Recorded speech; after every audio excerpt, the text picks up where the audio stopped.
વિધાનસભાના અધ્યક્ષ શ્રી શંકરભાઈ ચૌધરીએ થરાદ શહેર ખાતે નાગરિકો સાથે મકર સંક્રાંતિનો પર્વ પરંપરાગત રીતે ધામધૂમથી ઉજવ્યો હતો। આ પ્રસંગે શહેરમાં ઉત્સવમય માહોલ જોવા મળ્યો હતો અને મોટી સંખ્યામાં નાગરિકો તથા સ્થાનિક આગેવાનો ઉપસ્થિત રહ્યા હતા। મકર સંક્રાંતિના પાવન અવસરે અધ્યક્ષશ્રીએ રાજ્યના નાગરિકોને હાર્દિક શુભેચ્છાઓ પાઠવી હતી। તેમણે જણાવ્યું હતું કે આ પવિત્ર દિવસે થરાદ શહેરના પ્રજાજનોએ રાજ્ય સરકારે મહત્વપૂર્ણ ભેટ આપી છે। રાજ્યના શહેરી વિકાસ વિભાગ દ્વારા થરાદ નગરપાલિકાને ક વર્ગમાંથી ઉન્નત બનાવી અ વર્ગની નગરપાલિકા જાહેર કરવાનો નિર્ણય લેવામાં આવ્યો છે।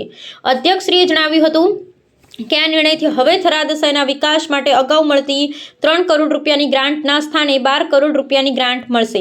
સાથે જ નગરપાલિકાના મહેકમમાં પણ નોંધપાત્ર વધારો થશે અને અગાઉના 60 કર્મચારીઓની જગ્યાએ 165 કર્મચારીઓનું મહેકમ ઊભું થશે। દર વર્ષે અંદાજે 25 કરોડ રૂપિયા જેટલી વધારાની રકમ ઉપલબ્ધ થવાથી થરાદ શહેરનો સર્વાંગી વિકાસ થશે અને નાગરિકોની સુખાકારીમાં વધારો થશે। રાજ્ય સરકારના આ નિર્ણયથી આવનારા સમયમાં થરાદ શહેર જિલ્લા કક્ષાની નગરપાલિકા તરીકે વિકસશે તેમ તેમણે જણાવ્યું હતું। અધ્યક્ષશ્રીએ ઉત્તરાયણ પર્વનું મહત્વ સમજાવતા જણાવ્યું હતું કે ઉત્તરાયણ એ અંધકારમાંથી પ્રકાશ તરફની યાત્રાનું પ્રતીક છે। આ પાવન દિવસે સૂર્ય ભગવાન ધનુ રાશિમાંથી મકર રાશિમાં પ્રવેશ કરે છે અને પૃથ્વી ઉપર નવી ઉર્જાનો સંચાર થાય છે। ઉત્તરાયણ દાન પુણ્યનો તહેવાર છે, જેમાં ગૌ માતાને ગોળ અને ઘાસ ખવડાવવું, પક્ષીઓને દાણા નાખવા અને સૂર્યપ્રકાશમાં પતંગ ચગાવવાની પરંપરા રહી છે। તેમણે નાગરિકોને સંવેદનશીલતા સાથે ઉત્સવ ઉજવવાની અપીલ કરતા જણાવ્યું હતું કે કોઈ અનિચ્છનીય ઘટના ન બને તે માટે ખાસ તકેદારી રાખવી જરૂરી છે। ખાસ કરીને સાંજના સમયે પક્ષીઓ પોતાના માળા તરફ પાછા ફરતા હોય છે, તેથી સાંજના 5 વાગ્યા પછી પતંગ ન ઉડાડવા નાગરિકોને અપીલ કરી હતી। આ ઉજવણી દરમિયાન થરાદના સ્થાનિક આગેવાનો, પદાધિકારી અને બહોળી સંખ્યામાં નાગરિકો ઉપસ્થિત રહ્યા હતા। અહેવાલ હિતેશ ઠક્કર, અમદાવાદ। સમગ્ર રાજ્યના પ્રજાજનોને મકર સંક્રાંતિની ખૂબ ખૂબ શુભકામનાઓ પાઠવું છું। ઉત્તરાયણનો પર્વ એટલે અંધકારમાંથી પ્રકાશ તરફની દિશા। આજના દિવસથી સૂર્યનારાયણ ભગવાન મકર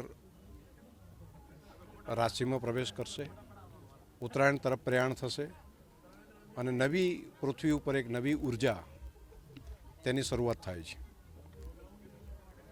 ઉત્તરાયણનો પર્વ એટલે અહીંયા આપણે ત્યાં દાન પુણ્ય માટેનું પર્વ છે। ગૌ માતાને ગોળ ખવડાવે, ઘાસ આપે, પંખીઓને દાણા નાખે અને લોકો સૂર્યનારાયણની ઉપાસના કરવા માટે ધાબા ઉપર અને જ્યાં સૂર્યનારાયણ હોય ત્યાં આગળ જઈને સૂર્યનારાયણની સમીપ જઈને પતંગ ચગાવવાનું કામ, એ પણ આપણે તે બહુ જૂની પરંપરા છે।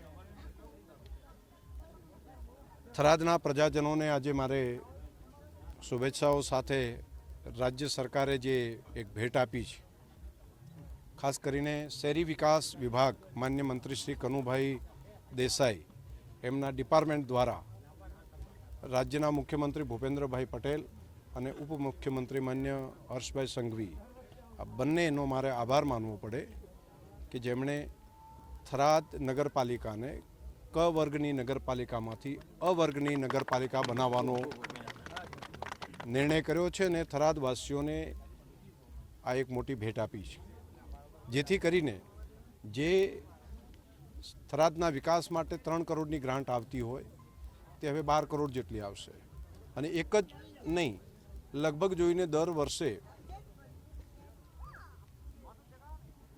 25 કરોડ કરતાં વધારાના નાણાં એક જ વર્ષની અંદર વધારાના જે પહેલાં આવતા હતા એના કરતાં આવશે, જેથી વિકાસનું કામ ખૂબ તેજ ગતિથી થશે।